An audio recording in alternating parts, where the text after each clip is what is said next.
Hello दोस्तों, Rahul commerce education में आपका स्वागत है। आज की वीडियो का हमारा टॉपिक है काइंड्स ऑफ यूटिलिटी, तुष्टि गुण के प्रकार। इससे पहले हमने तुष्टि गुण का अर्थ, तुष्टि गुण की विशेषताएं और उनकी परिभाषाओं के बारे में पढ़ा। आज हम तुष्टि गुण के प्रकार और उनके मीनिंग के बारे में पढ़ेंगे। तुष्टि गुण के प्रकार। There are two kinds of utility: marginal utility, total utility। तुष्टि गुण दो प्रकार की होती है, सीमांत तुष्टि गुण और कुल तुष्टि गुण। यहाँ पर जो डिवाइडेशन है, फर्स्ट ऑफ ऑल है सीमांत तुष्टि गुण, सेकंड हमारा है कुल तुष्टि गुण। अब इनके मीनिंगों को हमें समझना है कि सीमांत तुष्टि गुण कौन से होते हैं। When a person use one things continue one by one, the last unit of the things is called marginal unit. The usefulness of the last things is called marginal utility. जब कोई व्यक्ति किसी वस्तु का निरंतर उपयोग करता है, अर्थात किसी वस्तु की एक के बाद एक इकाई का उपभोग करता है, तो वह इस क्रम में उपयोग की जाने वाली अंतिम इकाई को सीमांत इकाई कहते हैं तथा सीमांत इकाई से प्राप्त होने वाली उपयोगिता को सीमांत उपयोगिता कहते हैं। इसे हमें समझना है कि सीमांत इकाई कौन सी है और सीमांत उपयोगिता कौन सी है। जैसे हमने कहा कि हमारे पास 4 आम हैं, हमने एक आम का प्रयोग किया, दूसरे आम का प्रयोग किया, तीसरा आम भी खाया और चौथा आम भी खाया। तो जो चौथा आम है वो हमारी अंतिम इकाई हैं और इससे जो प्राप्त हमें तुष्टि गुण होगा, जो उपयोगिता होगी, जो हमारी शारीरिक संतुष्टि हमें मिलेगी, उसे हम कहते हैं सीमांत उपयोगिता। तो यदि हम 1 के बाद 2, 2 के बाद 3, 3 के बाद 4 किसी भी वस्तु की इकाई का लगातार प्रयोग करते जाते हैं, तब जो अंतिम इकाई हमारी है उससे प्राप्त होने वाली संतुष्टि, उपयोगिता या तुष्टि गुण, वो हम कहते हैं सीमांत उपयोगिता या तुष्टि गुण। नेक्स्ट हमारा है टोटल यूटिलिटी, कुल उपयोगिता। The total of all units of A things which is used at the special time to satisfy the need of a person is called total utility। किसी वस्तु की किसी समय विशेष पर उपभोग की गई कुल इकाई द्वारा प्राप्त होने वाली उपयोगिता के योग को कुल उपयोगिता कहते हैं। किसी भी समय विशेष पर, जैसा कि इसमें लिखा हुआ है, किसी भी वस्तु की किसी समय विशेष पर उपभोग की जाने वाली कुल इकाइयों द्वारा प्राप्त होने वाली उपयोगिता के योग को हम कुल उपयोगिता कहते हैं।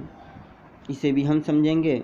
जैसे हमने कहा कि 1, 2, 3, 4 ये 4 इकाइयाँ हैं जिनका उपभोग हम कर रहे हैं। पहली इकाई, उससे हमें संतुष्टि मिली है 100, दूसरी इकाई उससे संतुष्टि मिली हमें 80, तीसरी इकाई उससे संतुष्टि मिली 60, चौथी इकाई उससे संतुष्टि मिली 40। तो पहली से हमें कुल तुष्टि गुण कितना मिला? 100। दूसरी वाली से 100 + 80 हमें तुष्टि गुण मिला 180। इसके बाद 60 हमने इसमें और प्लस कर दिया, अगला वाला हमें तुष्टि गुण मिला 240। इसके बाद जब अंतिम इकाई की बात आई है तो 240 हमें 3 यूनिट तक मिला था और 40 और, तो आपने कहा 280। तो इस प्रकार हमारा जो कुल तुष्टि गुण है वो 280 है। और इसी बात को हम इस परिभाषा में कहना चाह रहे हैं कि किसी वस्तु की किसी समय विशेष पर उपभोग की जाने वाली कुल इकाइयों द्वारा प्राप्त होने वाली उपयोगिता के योग को हम कुल उपयोगिता कहते हैं। इसे हम एक एग्जाम्पल द्वारा भी समझेंगे जो यहाँ पे लिखा हुआ है। उदाहरण के लिए find out the marginal and total utility.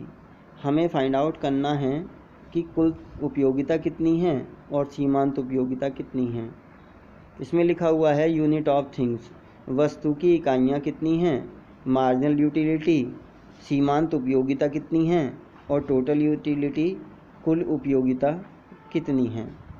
पहली इकाई जिससे हमें सीमांत उपयोगिता 40 प्राप्त होती है, दूसरी इकाई जिससे हमें 30 उपयोगिता प्राप्त होती है, तीसरी इकाई जिससे हमें 20 उपयोगिता प्राप्त होती है संतुष्टि, चौथी इकाई से 10 और पांचवी इकाई से 0 उपयोगिता हमें प्राप्त होती है। यदि हम टोटल की बात करें कि टोटल यूनिट कितनी है हमारे पास, तो हमने कहा टोटल यूटिलिटी कितनी है, पहली वाली इकाई से 40 और दूसरी वाली से 40 + 30 70 यूटिलिटी उपयोगिता, कुल उपयोगिता हमें मिली 70। तीसरी वस्तु का उपभोग करने के बाद 70 + 20 90, चौथी 90 + 10 100 और जो पांचवी हमारी है वो इधर लिखी हुई है, नीचे गलती से इधर वैल्यू आ गई है 100 + 0 और हमारी वैल्यू आई 100।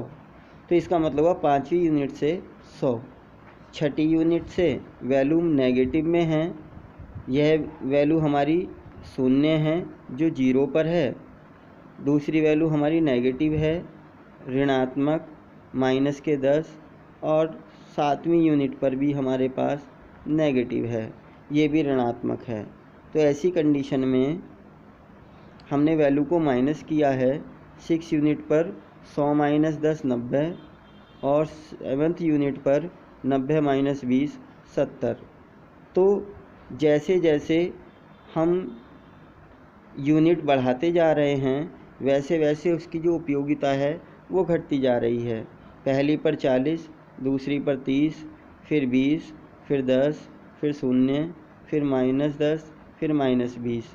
तो जैसा कि हमने इसकी विशेषताओं में पढ़ा था कि यह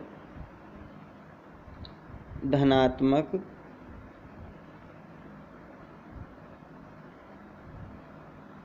शून्य और ऋणात्मक हो सकती है। तो इसके अंदर तीनों चीज़ें होती हैं, नेगेटिव भी है, धनात्मक भी है और शून्य भी है। We can say to see the above table till 4th unit, the utility of the things is positive। जैसा कि हम पहले भी डिस्कस कर चुके हैं कि 4th यूनिट तक जो हमारी यूटिलिटी है वो पॉजिटिव सेंस में है, वो प्लस में है, और 5th यूनिट में हमारे पास यूटिलिटी जो है वो नो यूटिलिटी है, कोई भी हमारे पास संतुष्टि नहीं है, जिसे हमने शो किया है 0 से। और उसके बाद की जो यूटिलिटी हैं 6 और 7th, ऐसी कंडीशन हमारी नेगेटिव सेंस में है, तो वो नेगेटिव यूटिलिटी है। इस प्रकार हम कह सकते हैं कि चौथी इकाई तक धनात्मक उपयोगिता पाई जाती है, जबकि पांचवी इकाई में उपयोगिता, ये थोड़ा सा मिसप्रिंट है, 0 हो जाती है। छठी और सातवीं इकाई में उपयोगिता ऋणात्मक हो जाती है। तो दोस्तों, आज हमने अपनी वीडियो में मीनिंग ऑफ मार्जिनल यूटिलिटी और मीनिंग ऑफ टोटल यूटिलिटी दोनों के बारे में पढ़ा, एग्जाम्पल के द्वारा इसे समझा कि मार्जिनल यूटिलिटी हर इकाई की अलग अलग इकाइयों की उपयोगिता को बताती है, जबकि टोटल यूटिलिटी हमारी कुल उपयोगिता को बताती है।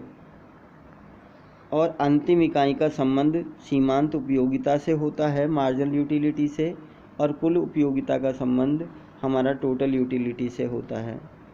तो दोस्तों, यदि आपको मेरा प्रयास अच्छा लगा हो तो ऐसी ही वीडियो आगे पाने के लिए चैनल को सब्सक्राइब करें, वीडियो को लाइक करें तथा ज़्यादा से ज़्यादा अपने दोस्तों में शेयर करें।